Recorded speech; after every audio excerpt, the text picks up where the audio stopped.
Bueno, una de las dudas que siempre se nos plantea a nosotros ciudadanos y ciudadanas argentinos es saber la sostenibilidad, si este plan económico del gobierno de Javier Milei es sustentable en el tiempo o apenas es una mirada muy cortoplacista. Para responder un poco nuestras dudas y ayudarnos a pensar esta tarde, tenemos del otro lado de la línea a Florencia Fiorentín. Ella es jefa de economistas de lo que es Épica Consultores. ¿Qué tal, Florencia? ¿Cómo te va? Buenas tardes. ¿Qué tal? Muy bien, sorteando el calor de mayo. ¿Cómo la están pasando ahí en Ciudad Autónoma? ¿Cómo está el tiempo? Yo estoy en Ah, está Pilar, en pila. Bien. que es RMBA, que el clima es bastante parecido y hace mucho calor hoy. Sí, sí, sí, está muy, aprieta también acá en Santa Fe también lo mismo. Sí, sí. Bueno, Florencia, según los economistas, y vos me vas a desmentir, quizás el equilibrio fiscal y paliar un poco el tema de las cuentas fiscales es una cuestión que a todo gobierno lo preocupa y lo ocupa. Para lograr ese equilibrio, por ahí de pronto existen dos bibliotecas, ¿no? Una que dice se puede lograr de una manera o de otra. Son las dos maneras nada más, es decir, esta que estamos padeciendo, que es prácticamente con una gran depresión económica, es decir, la famosa frase que ustedes los economistas nos han enseñado, ¿no? La paz y la tranquilidad de los cementerios, o bien uno más productivo, uno que apueste más al trabajo y al consumo. ¿Es sostenible en el tiempo este plan económico del gobierno nacional?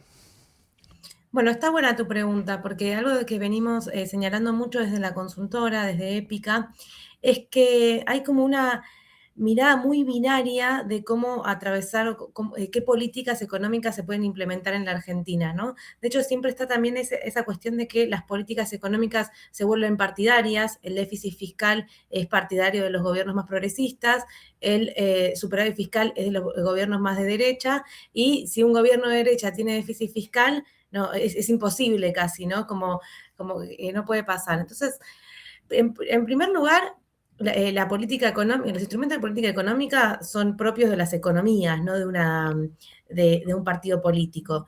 Y en segundo lugar, y en ese sentido, no tenemos que pensar que lo único, que es verdad, Argentina tuvo déficit fiscal crónico muchos años, fue un gran error de los hacedores de política, es algo que hay que modificar, pero no tenemos que pensar que se resuelve directamente con superávit fiscal. Con un superávit fiscal que es absolutamente forzado, o sea, lo estamos viendo hoy no solamente en la conflictividad social que genera, digo, la semana que viene hay convocada una marcha de universidades, la marcha de jubilados y jubiladas de los miércoles, las marchas que también hacen constantemente por la ley de emergencia en discapacidad, sino también porque la presión sobre el ajuste fiscal, la presión sobre generar superávit también está, lo que decimos nosotros, se está comiendo la cola, ¿no? El perro que se come la cola. ¿Por qué? Porque está afectando los ingresos del sector fiscal. O sea, el superávit fiscal, el resultado fiscal es una ecuación contable muy simple. Ingresos, egresos, resultado, ¿no? Y ahí tenés dos posibilidades para tener superávit fiscal. Todos estamos de acuerdo de que un país sano y que crece o que está en un proceso de crecimiento tiene las cuentas balanceadas. Una manera es bajar el gasto, otra manera es subir los ingresos y otra manera es mezclar las dos. ¿Por qué nos esforzamos actualmente? ¿Por qué antes no nos esforzábamos en aumentar los ingresos? Ahora igual, y ahora ¿por qué nos esforzamos tanto en un ajuste que no es sostenible?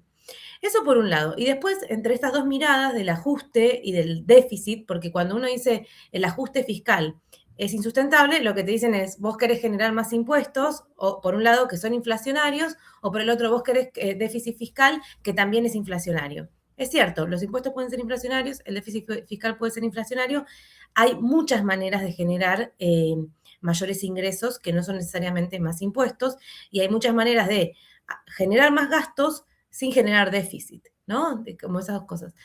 Y ahí es como lo que continúa, es esa mirada cortoplacista, porque cuando se criticaba a los gobiernos anteriores por el déficit fiscal, una crítica fuerte y para nosotros muy, muy acertada era que el déficit fiscal para sostener el nivel de actividad y el nivel de empleo era una mirada cortoplacista.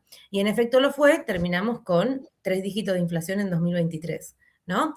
Pero ahora la mirada de superávit fiscal también es cortoplacista. ¿Por qué? Porque superávit fiscal no es algo que se consigue un mes, un par de meses seguidos, como ahora, 2 años seguidos, es algo que se sostiene. Y en ese sostener un superávit fiscal puede ser que tengas meses con déficit, porque por cuestiones coyunturales, puede haber meses que tengas déficit por cuestiones de ciclo de la economía o de política contracíclica, porque tuviste una crisis o en alguna dimensión de la economía se te estrangularon los ingresos, bueno, gastás más, pero después lo recuperás o gastás algo que ya tenías ahorrado.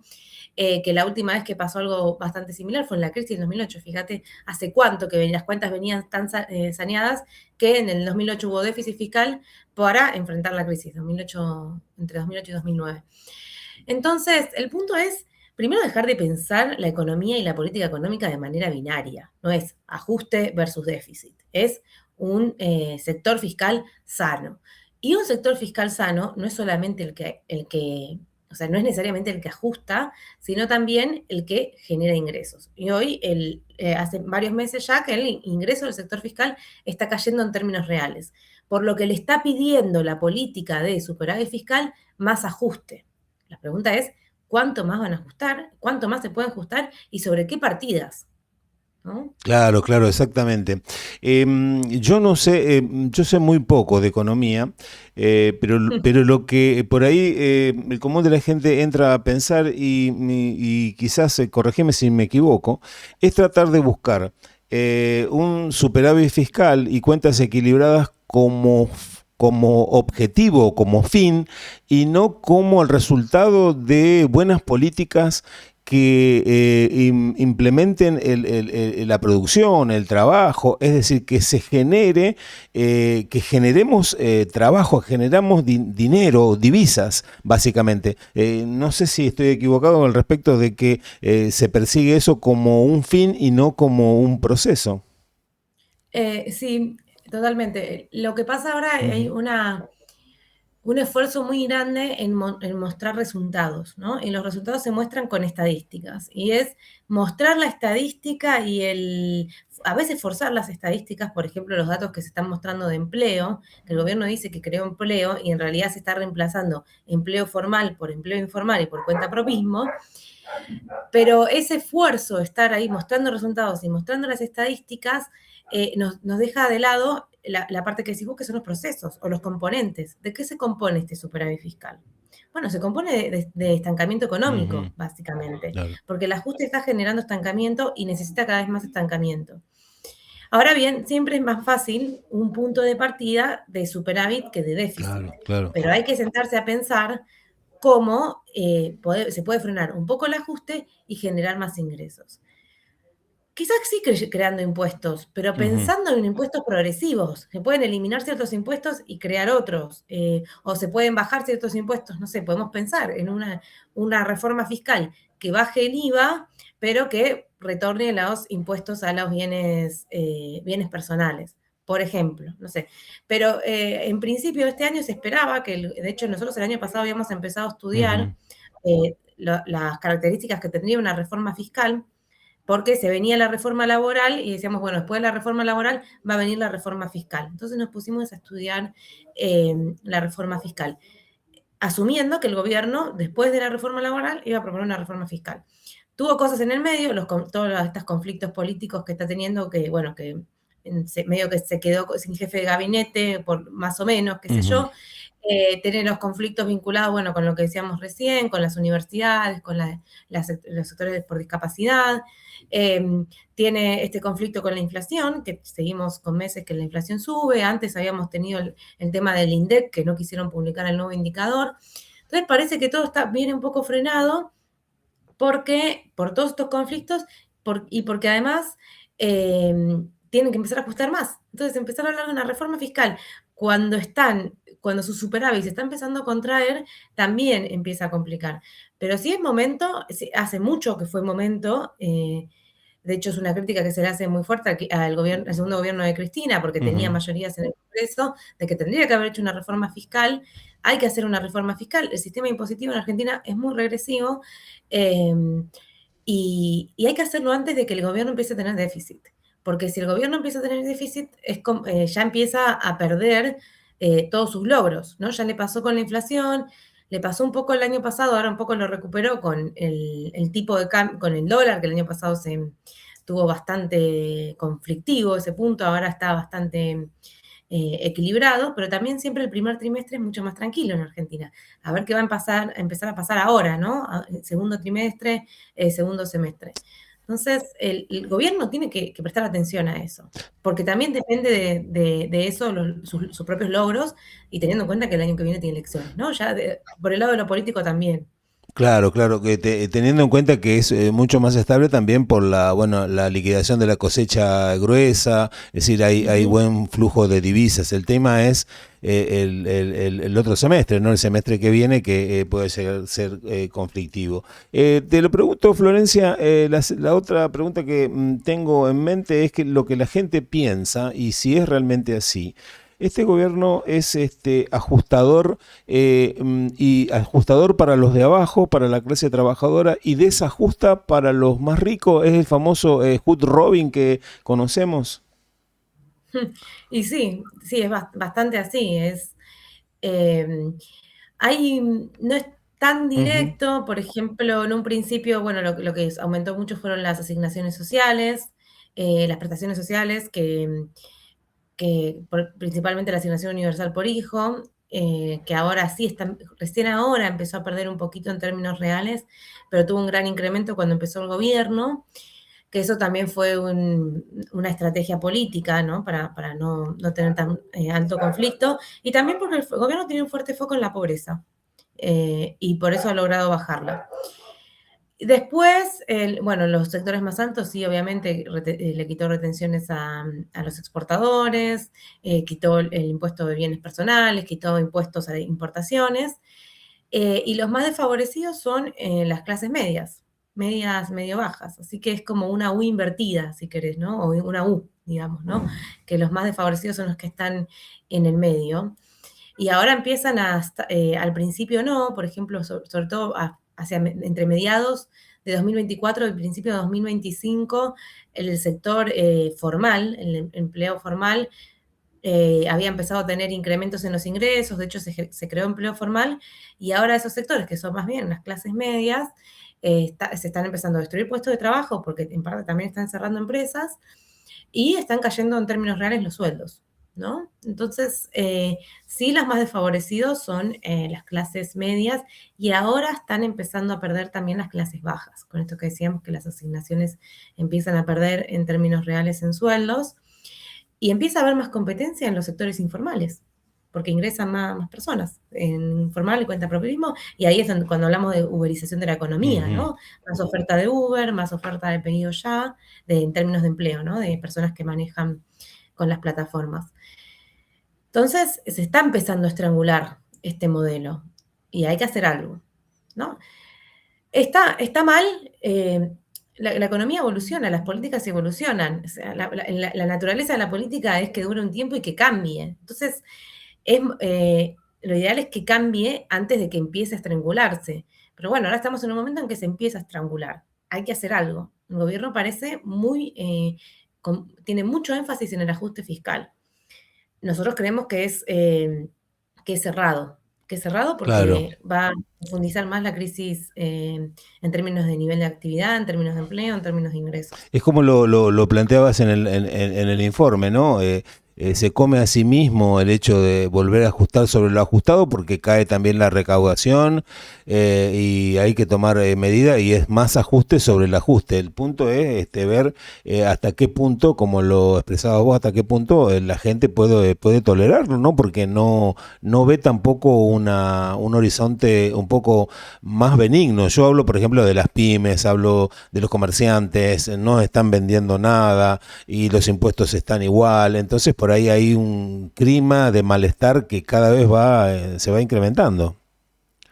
Sí, acá en el norte, en la zona norte de la región metropolitana, que es súper industrial, o sea, está, bueno, el Parque Industrial de Pilar, tenemos toda la zona de Pacheco, Ujú. de Torcuato, de Tortuguitas, está muy parado. Y tenés casos, no sé, por ejemplo, Whirlpool, que cerró el Claro, año pasado, que terminan cerrando proveedores de Whirlpool porque era su mayor demandante, ¿no? Empresas grandes que cierran por sus distintos motivos, porque les conviene importar directamente, o sea, cierran partes, departamentos, porque les conviene importar directamente y revender, porque no le dan los costos y la escala y directamente cierran, porque les conviene producir en Brasil claro. y no acá por los distintos motivos, y eso afecta fuertemente el empleo. Y bueno, después todo lo que ya sabemos, que eso termina impactando también en la tasa de morosidad de las familias, de préstamos y tarjetas de crédito. A mí, con todo esto, lo que falta un año todavía para el Ujú. año que viene, Sí, porque lo que iba a decir es eso, me preocupa que el año que viene el gobierno se encuentre con esta situación y se desespere. claro. Y cuando se desespera, se implementan políticas sin mucho diagnóstico, sin estudiarlo mucho. Y más aún, bueno, si hay pasos, y en las pasos ya se anticipa que pueden llegar a perder en primera vuelta, que pueden llegar a ir a balotaje, bueno, Ujú. que se empiezan a preocupar, que terminás teniendo un año muy similar a 2023 en términos de incertidumbre, y son años, yo siempre digo, son años perdidos. Claro. Perdemos los años porque no hay política económica. No hay política de nada directamente, ¿no? Esos años en los que te quedas sin gobierno, ¿no? Entonces, porque el gobierno está concentrado en ganar Claro, las elecciones. exacto. Entonces, Claro, sí. Florencia, ¿qué te merecen las últimas apreciaciones de, yo digo, otro ajustador y que nos hizo mucho mal también como Felipe Cavallo, el autor de la paridad 1 a 1, que hasta Cavallo está advirtiendo que estamos al borde del precipicio y lo tenemos ahí. Bueno, es curioso porque él justamente decía algo similar, si lo escuché ayer, Ujú. en términos de que la política está siendo muy improvisada, ¿no? Y es cierto, yo coincido en ese Ujú. sentido, porque está siendo improvisada porque el gobierno esperaba otros resultados ya a esta altura de su gobierno. Esperaba otros resultados de la política de ajuste, yo creo que esperaba que haya más crecimiento y con eso más incremento de los ingresos del sector fiscal, más ingresos fiscales y menos necesidad de ajuste. Yo creo que esperaba mejoras en los salarios, menor inflación, y bueno, y además tiene obviamente toda esta situación a nivel internacional de la guerra y bueno, todo este conflicto bélico y el incremento del precio del petróleo, y eso le está llevando a tomar decisiones así improvisadas, sin un plan económico claro, porque esperaban, no tenían un plan B, digamos, Claro. ¿no? Eh, y bueno, es curioso igual lo que decía Cavallo, porque elogiaba a Sturzenegger, porque dice que él tiene artículos académicos publicados con las que se justifican las políticas que implementa, y Caputo no. Yo soy muy crítica también de las políticas que implementa Sturzenegger de desregulación. Digo, hay muchos casos que están hablando de que se están permitiendo importar eh, productos que no, eh, de calidad que en otros lados no se aceptan, ¿no? Que pueden ser inflamables, que pueden, o que no duran nada, y eso están atacando una industria local por productos que no van a durar, ¿no? Entonces, hay esto, volviendo al cortoplacismo, ¿no? En 1 o 2 años se van a empezar a sentir fuertemente estas políticas de regulación y las políticas de ajuste. No es gratuito no hacer obra pública, de hecho es una deuda que le generas a la sociedad futuro, no hacer obra pública, porque eventualmente las rutas se tienen que arreglar. No es gratuito de financiar la universidad pública, no es gratuito de financiar a las personas con discapacidad que se quedan sin sus tratamientos, no es gratuito de financiar las jubilaciones, esto que decíamos recién, las asignaciones familiares, bajar los salarios, bueno, todo el ajuste, como decíamos recién, en educación. Todo eso empieza a impactar fuertemente en la sociedad y requiere en algún momento inversión, ¿no? Uno no invierte en escuelas, en arreglar las escuelas, y en algún momento lo tenés que Claro, pues arreglar, se porque el caen a edificio, pedazos. Sí, sí, sí, sí. sí, o Sí, no tenés pizarrón, si queremos ser sí, sí, sí, menos sí, exagerados, exacto. no tenés Sí, sí. sillas. Entonces, hay algo que en esto de mirada cortoplacista no se contempla que en algún momento hay que hacer esa inversión. Pero bueno, también hay miradas del rol del Estado, que está perfecto que el gobierno tenga una mirada de que el Estado no tiene que invertir en educación, es muy válido, pero no es decisión de ellos. O sea, hay leyes y un Congreso que el Poder Ejecutivo tiene La obligación de cumplir, la ¿no? obligación Ujú. de cumplir. El Poder Ejecutivo no está para inventar sus propias leyes, para eso Claro, está el legislativo. claro. Entonces, ahí hay, bueno, eso, que el gobierno está todo el tiempo ahí en el límite entre lo legal y lo ilegal. ¿Y cuánto le va a durar? Porque eso también le permite tener este superávit fiscal que es bastante artificial. Hay cuestiones también contables ahí que pisan pagos para que no entren en este mes, que entren en el otro y le dé superávit, porque la preocupación es lo que decíamos antes, es el dato que pueden mostrar en Twitter. Es Claro, eso. claro, claro, claro. El canal de Exacto. Sí, lo que puede salir al exterior a mostrar, ¿no? Cuando por Ujú. ahí nosotros tenemos la mirada cotidiana cada vez más compleja y complicada. Florencia, ha sido un verdadero placer haberte tenido. Nos has ayudado esta tarde a pensar un poco sobre este plan económico y bueno, esperemos que esto traten de encarrilarlo, de ver una mirada y de escuchar algunos consejos, porque yo me imagino que deben tener asesores económicos siempre que le están hablando y le están diciendo. Yo creo que no creo que se corten tan solos al tomar decisiones. No sé cómo lo ves vos. Sí, bueno, ahora tienen que empezar a hacer alianzas políticas porque el año que viene hay elecciones. Sí. Entonces, eso, yo sobre política, bueno, tenemos gente especializada en eso en la consultora, Ujú. no quiero decir mucho, pero porque yo no sé mucho de política, de hecho siempre estoy consultando a la gente de la consultora precisamente, así que, pero sí, es claro que tienen que empezar a hacer alianzas. Totalmente. Digo, ganaron gracias a su alianza con el PRO también para el balotaje, entonces está claro que el gobierno no hay ningún partido que tenga una base Sí, suficiente para ganar elecciones. exacto, sí. Entonces, Ahí necesariamente caben las alianzas, es así. Florencia, un fuerte abrazo acá desde Santa Fe. gracias. Saludos a la gente de Santa Fe. Dale, gracias. Hasta aquí la palabra de Florencia Fiorentín. Ella es jefa de licenciada y jefa de economistas de la consultora Épica, que bueno, ya más o menos nos dio un gran panorama de lo que está ocurriendo a nivel económico en nuestro país.